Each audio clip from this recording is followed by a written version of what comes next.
Hello everyone. In today's video, I will show you how to refer a friend on OnePay.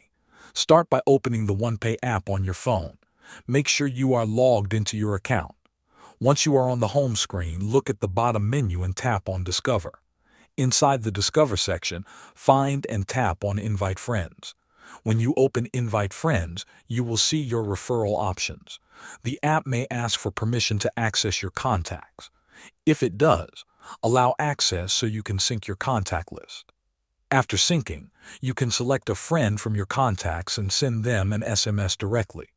The message will include your referral details automatically.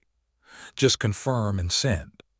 Now, if you prefer to share your referral in another way, you can use the same Invite Friends section. You will see your unique referral link displayed on the screen. There will be an option to copy the link. Tap on Copy Link.